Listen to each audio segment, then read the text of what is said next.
Programme में दोबारा खुशामदीद।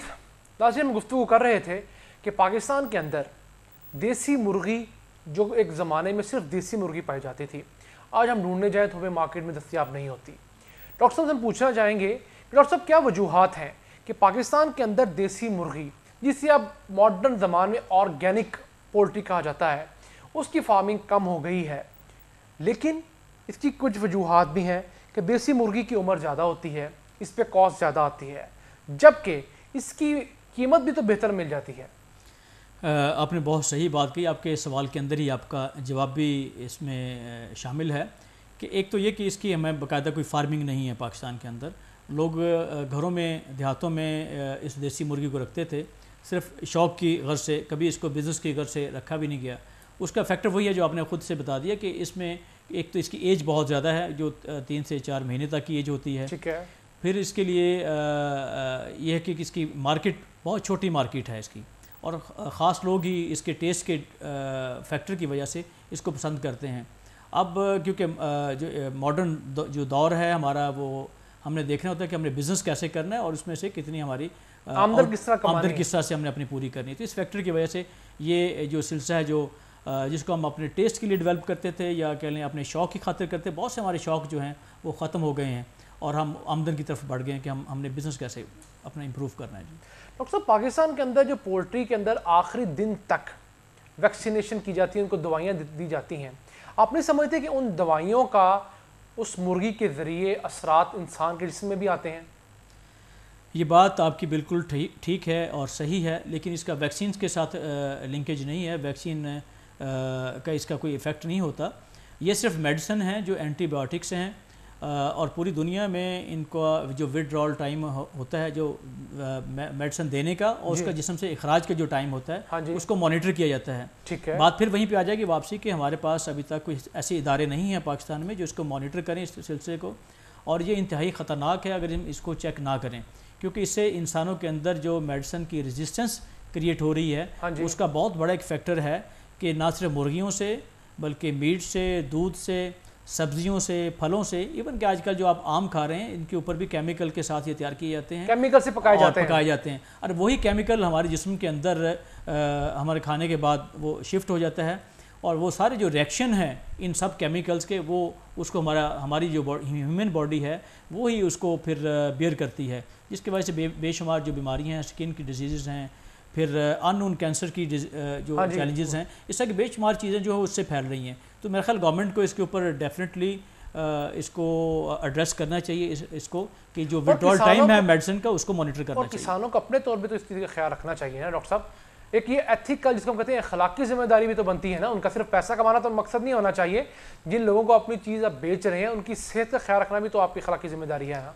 बिल्कुल, ये बहुत ज़रूरी है फार्मर हजरात के लिए कि असल में अवेयरनेस का भी फुकदान है कि उनको बेचारों को खुद से नहीं पता होता कि ये मेडिसिन कब इस्तेमाल करनी है, कब छोड़नी है। इसमें जो हमारे प्रोफेशनल्स हैं, जो डॉक्टर्स हैं, जो प्रिस्क्राइबर्स हैं, उनसे मैं गुजारिश करूँगा और करना चाहूँगा कि वो इन चीज़ों को मद्देनज़र रखें। जब भी वो मेडिसिन लिखते हैं तो फार्मर को बताएं कि कब उसने यूज़ करनी है, कब इसको यूज़ करनी है और कितने दिनों के लिए यूज़ करना है, और मुर्गी के फार्म से निकलने से कितने दिन पहले तक उसका यूज़ बंद कर देना है। बिल्कुल ऐसे ही ज़रूरी है जी, ताकि उसका असर जो है वो इंसान के अंदर मुंतकिल ना हो सके। लेकिन हमें ये मैयर्स जो है, मैं बाकी जो हमारे जो खाने के तरीके हैं, जैसे मैंने कहा सब्जियाँ हैं या दूध है या जो बड़े जानवरों का गोश्त है, इन सब में ही इनको अडॉप्ट करना होगा, क्योंकि ये जो विड्रॉल टाइम है ये सबके लिए एक जैसा ही होता है। ठीक है, तो इसलिए मैं इनको भी साथ साथ मॉनिटर करना चाहिए। डॉक्टर साहब, दुनिया भर के अंदर जी टर्की जो है वो बहुत मकबूल होता चला जा रहा है। जी सही। इसकी रेजिस्टेंस पावर भी ज़्यादा है, इसका साइज़ भी कहीं ज़्यादा है मुर्गी की निस्बत, और इसके ऊपर लागत भी कम आती है। क्या वजूहत है कि पाकिस्तान के अंदर टर्की एज ए इंडस्ट्री नहीं खड़ा हो सका? मैं समझता हूँ कि पाकिस्तान में हम जो लोग हैं बेसिकली फॉलोअर्स हैं, हमने कभी खुद से इनोवेशन जो है उसको अडॉप्ट नहीं किया। हम देखते रहते हैं कि जब कोई एक बंदा इसमें कामयाब होगा तो फिर सभी लोग उस दौड़ में शामिल हो जाएंगे। भेड़ चाल है। तो मैं समझता हूँ कि पाकिस्तान में अब कुछ लोगों ने इसके ऊपर स्टेप लिए हैं, वो उन्होंने टर्की को यहाँ पर रेयर करना शुरू किया है। जैसे ही वो लोग कामयाब होंगे तो मेरा ख्याल है कि पाकिस्तान में इसकी फार्मिंग शुरू हो जाएगी और खुद से ही लोगों का टेस्ट भी डेवलप हो जाएगा। टेस्ट जो है टर्की का और चिकन का टेस्ट में किस हद तक फ़र्क है डॉक्टर साहब? इसमें बहुत माइनर सा फ़र्क है, लेकिन क्योंकि इसका जो इसकी मसल्स हैं वो थोड़े से स्ट्रांग होते हैं, ठीक है। इसलिए थोड़ा सा और मेरे ख्याल बेहतर रहेगा क्योंकि ये जूसी भी ज़्यादा होता है। ठीक है। तो एक दफ़ा लोगों ने इसको टेस्ट किया तो फिर इसकी तरफ शिफ्ट हो जाएंगे। इसी तरह शुतुरमुर्ग की फार्मिंग भी एज सच कमर्शियल लेवल पे उस हद तक नहीं जा सकी, या लोगों में उस हद तक उसका टेस्ट डेवलप नहीं हो सका। उसमें फैक्टर ये कि एक तो हमारे पास इसमें अवेयरनेस बहुत ही कम है शुतुरमुर्ग के हवाले से। जो प्रोग्रेसिव कंट्रीज़ भी हैं उनके अंदर भी अभी ये फार्मिंग बहुत ज़्यादा डेवलप नहीं है, क्योंकि इसका गोश्त खासा महंगा है और उसका टेस्ट भी काफ़ी डिफरेंट है। जिस तरह हिरन का गोश्त यहाँ पे बहुत कम लोगों को शायद खाने को तो खाना चाहते हैं, लेकिन जब खाने के बाद पता चलता है कि शायद बहुत से लोगों को वो इतना पसंद नहीं होता। बिल्कुल ऐसा ही है। उसके नमकीन टेस्ट होने की वजह से। इसी तरह इसका जो गोश्त है वो भी थोड़ा सा, इसका क्योंकि रेशे बड़े हैं तो वो शायद जो परिंदे के गोश्त का मज़ा है वो शायद शुतुरमुर्ग के गोश्त से इनको ना मिले, एक ये भी फैक्टर है। लेकिन इसमें भी अब कुछ लोग हैं जो मेरे जानने वाले भी कुछ ऐसे लोग हैं जिन्होंने इसकी फार्मिंग शुरू की है, माइन्यूट लेवल पे, लेकिन बहुत छोटे लेवल पे इसकी फार्मिंग है। इसकी वजह ये भी है कि शुतुरमुर्ग जो है वो अभी तक हमारे वाइल्ड लाइफ के अंदर ही इंक्लूडेड है, जिसकी वजह से इसके ऊपर कुछ रिस्ट्रिक्शन है कि आप इसको एक्सपोर्ट नहीं कर सकते, कि एक हद तक इसको और मामला भी इसके हैं। एक्सपोर्ट के मामले तो मैं समझता हूँ ऐसा ऐसे नहीं है। उसके लिए हमें जो मैयर अडॉप्ट करने चाहिए, जो HACCP के हैं, ISO सर्टिफिकेशंस हैं, इन चीज़ों को जब हम बेहतर अडॉप्ट कर लेंगे, उनको प्रैक्टिस करेंगे पाकिस्तान के अंदर, और हम एक बेहतर बर्ड प्रोड्यूस करेंगे जो डिज़ीज़ फ्री होगा, तो फिर हम एक्सपोर्ट की तरफ भी जा सकेंगे। और जो पाकिस्तान के ऊपर जो शुरू में पाबंदियाँ रही हैं जी, तो वो मेरा ख्याल अब ख़त्म होना शुरू हो गई हैं। और इसमें हमारी एक दो जो टॉप लीड कंपनीज़ हैं पाकिस्तान की, उन्होंने पाकिस्तान के जो ब्रांड हैं वो पाकिस्तान से बाहर भी इंट्रोड्यूस करवाना शुरू कर दिए हैं। ये बड़ी खुशाइंद बात है। पाकिस्तान के जो ब्रांड्स हैं वो किन किन ममालिक में अपना इस्टेब्लिशमेंट शो करवा रहे हैं कि वहाँ पर वो इस्टेब्लिश हो रहे हैं? अभी तक उसमें गल्फ़ के जो ममालिक हैं इनके अंदर पाकिस्तान के ब्रांड जाना शुरू हुए हैं, जिसमें UAE है, और साथ साथ हमारी एक बड़ी कंपनी ने कनाडा और अमेरिका के अंदर भी अपने ब्रांड को इंट्रोड्यूस करवाना शुरू कर दिया। हो गई है। और ये बड़ी खुशाइंद बात है पाकिस्तान जैसे मुल्क के लिए कि हमारे ब्रांड को भी वहाँ तक जाना चाहिए। डॉक्टर साहब, जो मिस्री नस्ल हम लोग आम तौर पे देखते हैं बाज़ारों में बिकती हुई, जी, ब्राउन कलर की जो मुर्गी होती है, जी जी, मेरा ख्याल ये है कि ये मुर्गी बिल्कुल इसकी भी तमाम की तमाम जो जनरेशन है जिसके बाद इसकी प्रोडक्शन है वो सेम ब्रायलर की तरह होती है, जी, जबकि लोग इसको देसी मुर्गी समझ के खरीद के खाए जाते हैं। आप इस बारे में क्या कहेंगे? जब हम इसकी सिलेक्शन करते हैं genetic makeup grand parent level के ऊपर, तब ये ऐसी मुर्गियाँ होती हैं वहाँ पे, इसी कलर की होती हैं। फिर जेनेटिक मेकअप के इसकी चूज़ कर करके उसके DNA लेवल पे अलग इसको करने के बाद जो वाइट फेदर की मुर्गी है उसको अलग किया जाता है। अच्छा। क्योंकि इसकी जो ग्रोथ है वो बहुत बेहतर होती है।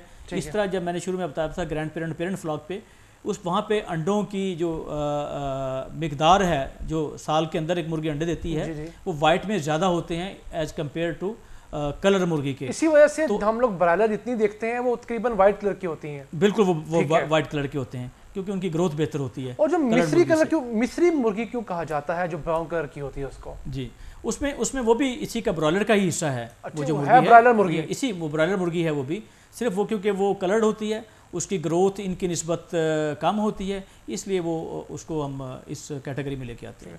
डॉक्टर साहब, जो हमारे किसान पोल्ट्री के बिजनेस में इस वक्त हैं, उनको आप क्या ऐसी तजावीज़ देना चाहेंगे, कौन से ऐसे टिप्स देना चाहेंगे जिनके थ्रू वो अपनी प्रोडक्शन को इन्हांस कर सकते हैं, मुर्गियों के मरने की तादाद को कम कर सकते हैं, अपने अखराजात को कंट्रोल कर सकते हैं?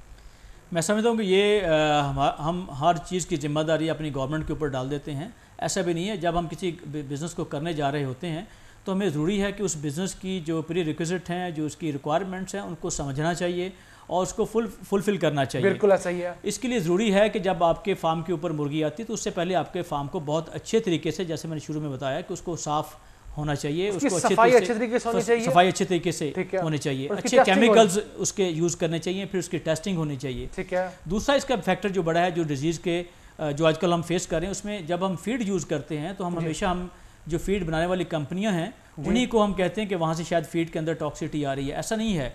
जब आप अपने फार्म के ऊपर फीड रखें तो आप देखें कि जो आपके फीड के स्टोर हैं उसकी वेंटिलेशन बहुत अच्छी होनी चाहिए, हवा का गुजर उसमें से बेहतर होना चाहिए। अच्छा। ताकि वहाँ पे जो टॉक्सिन्स हैं, वो मोल्ड हैं, वो वहाँ पे प्रोड्यूस ना हो, मल्टीप्लाई ना हो, ताकि आपके बर्ड तक टॉक्सिसिटी ना पहुँचे। ठीक है। तीसरा फैक्टर ये है कि जब आप डिसइंफेक्टेंट यूज़ करते हैं तो उसको रेगुलर बेस पे यूज़ करें। ठीक है। हर रोज़ सुबह और शाम, और फार्म के अंदर और फार्म के बाहर, इनका इस्तेमाल बहुत ज़रूरी है।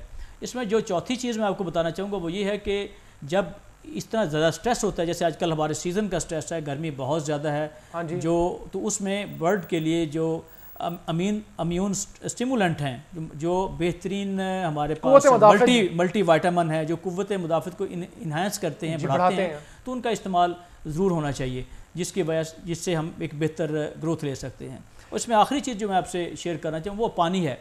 मुर्गी में 73% जो है वो पानी है, उसका हिस्सा उसकी बॉडी का। तो उसको एक अच्छा साफ़ पानी जिसका जो pH है वो 7 से कम हो, वो पानी उसको मुयस्सर करना चाहिए, ताकि वो एक बेहतर उसकी जो अवेलेबिलिटी है पानी की वो भी उसके अंदर पूरी रहे, और वो डिज़ीज़ के साथ मुकाबला करने की भी उसकी जो अफादियत है वो बढ़ सके।